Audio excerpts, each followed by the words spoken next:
What's going on, everybody? Hope you're all having a fantastic day today. Now, today I think I'm actually going to show you guys a full World War III gameplay clip instead of just, doing like how I do with Battlefield and showing clip by clip by clip. I want you guys to see the full experience of this game. I've talked about it a lot in the past. I've made a couple of videos about World War III, and if you guys want to hear my opinions about this game, make sure you guys check out all my past content. I made multiple commentaries about this specific video game. You can actually check out my playlist. I have a specific playlist set for World War III as well, but I think I'm going to show you guys a full gameplay just so you guys can see specifically what this game is all about. But today we're going to be going ahead and talking about Activision. I'm sorry that I was a little late with this. I wanted to do this commentary yesterday, but after seeing the new Battlefield information, I had to push a couple of commentaries back. I had this commentary and I also had another commentary planned for X-Defiant or whatever that other FPS game is going to be. I had multiple commentaries planned, but like I said, the Battlefield hype was absolutely unreal. And thank you guys for tuning into the stream yesterday as well. For those who didn't see, I posted a comment and I pinned it down in yesterday's video saying that I'm going to be live streaming the same day, talking about Battlefield Portal and all that stuff. I appreciate everybody that tuned in. Thank you to all the new followers. If you guys do want to check out any of these live streams, like this is what you're watching right here, I'm actually live streaming this game currently,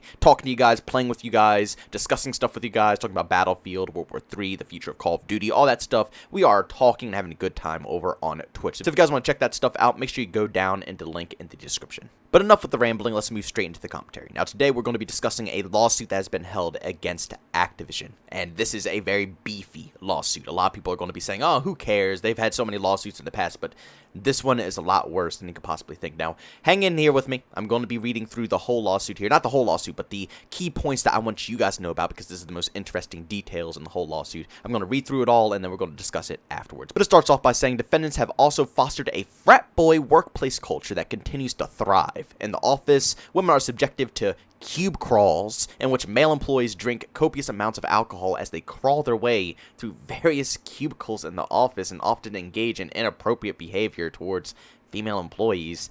Male employees proudly come into work hungover, play video games for long periods of time during work while delegating their responsibilities to female employees, engage in banter about their sexual encounters, talk openly about female bodies, and joke about rape.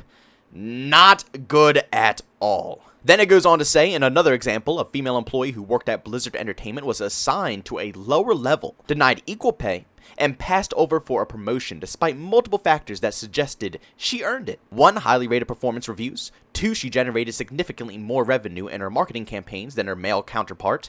And 3, she ran almost twice as many campaigns as her male counterpart.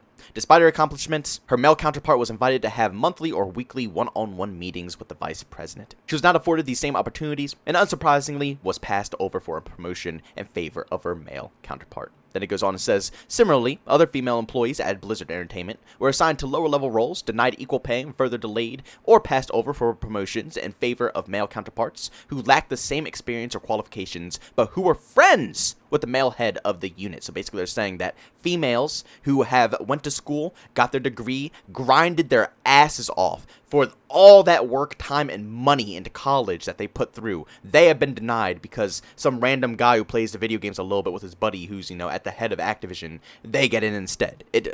Disgusting, but let's keep going on here. A newly promoted male supervisor delegated his responsibilities to his now female subordinates in favor of playing Call of Duty. Other male supervisors would refuse to communicate with female employees, going to their male counterparts for information. Oh boy, we have a lot, and I mean a lot of stuff that we have to talk about today. First off, I want to say no wonder the Call of Duty games that are being released are absolute garbage. It all makes sense now. It all completely makes sense. Sometimes I thought I was losing my mind because Call of Duty was pissing me off so badly, and it seems like it's getting worse and worse and worse every single year, but there's still people out there defending it and saying that I'm stupid and I don't know what's going on.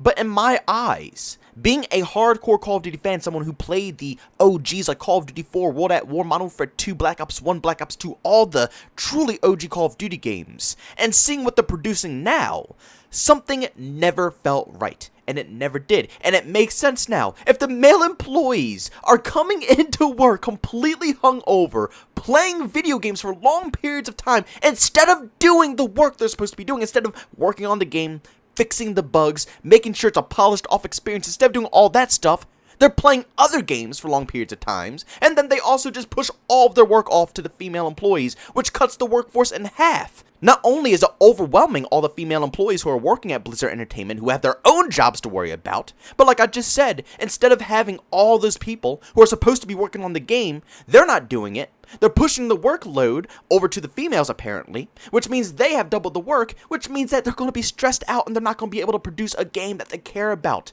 It's been something that I've been talking about for ages. Call of Duty lacks passion, and it shows here. But it all makes sense to me now why Activision tried to brand Call of Duty Black Ops Cold War as, you know, a lot of females worked on the game, a lot of females were behind it, and they were the main developers of the title. They were really trying to push that. They were rubbing it in our faces more than usual. You know, with other games, you don't have to push it in their face saying, you know, females are running this game. No, I mean, if a female's running the game, that's fantastic. That's great, but why are you rubbing it in our face? They're only rubbing it in our face because they're trying to brainwash us a little bit. Maybe even try to make us forget about what's going on right here. Maybe they knew this information was going to come public eventually because they knew about the lawsuits. They knew that the females were pissed off about the workplace. So they tried to brand it off to the mass public that females are working on the game a lot. You know, they're getting a lot of attention. They're showing a lot of respect and they have high roles over at Activision or Blizzard.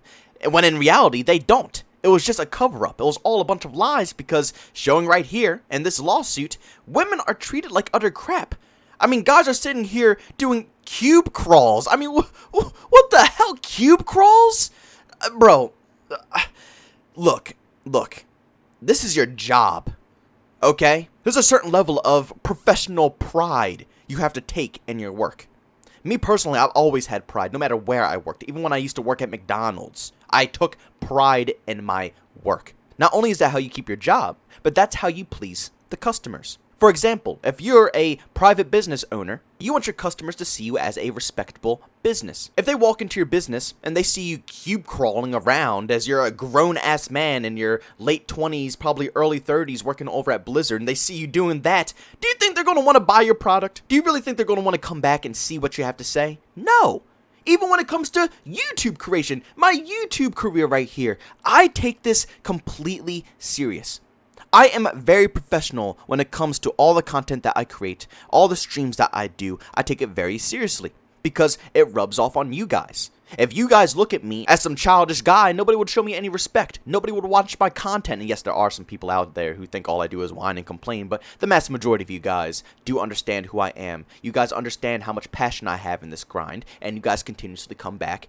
You watch the content. You have to have pride in your work, and it's disgusting to me that that's how these employees are treating their job here. These people are the ones who are designing games that bring in billions of dollars. People are openly buying these games, opening their wallets, tossing out $60, $100+ every single year to this game, and the people who are designing it are coming into work drunk every day, sexually harassing the women, and playing video games all day instead of actually working on what they need to do. Honestly, with any place that I go to, doesn't matter what type of business it is, if I see that this is how the people who are designing the game actually go about their everyday lives at work, I don't care about at home. I just worry about the product, what they're doing in the moment while they're designing these games. Or, like I said, it doesn't matter if they're making my food, if it's some restaurant, it doesn't matter. The service and the pride behind the work that they're doing matters a ton. And they always seem like they have a lot of pride in their game. With every interview that they have, and obviously with all the trailers and the developers talking over the trailers, these are pre-scripted things, but they look very good. They make the developers look passionate and in love with their game, and that's a good thing for the community because we see something very professional. We see these individuals who are putting in a lot of work. We like that. We're going to buy the game. But behind the scenes, we don't know how they're truly acting. They're not that professional. These guys are completely coming into work, stumbling around drunk, playing video games all day, and then Call of Duty comes next. The women are being completely abused around this workplace to the point that they don't even want to work here anymore. Women are being completely denied jobs just simply because one of the managers or one of the bosses has a guy friend that wants to work there. It's ridiculous what's going on there. And they're ruining not only the reputation for the rest of the Call of Duty developers that come after them, but for the rest of the developers across all of gaming. You see, a lot of people don't really see this like we do. Hardcore gamers know that different development teams, they react differently. They're different people. They have different flows, different work environments. There's always a different vibe. But a lot of people coming from outside gaming, people who don't know anything about gaming, they're going to see this and they're going to think, oh my god, that's how they are? And they're going to think every single development team is like that, which is going to be awful, awful reputation.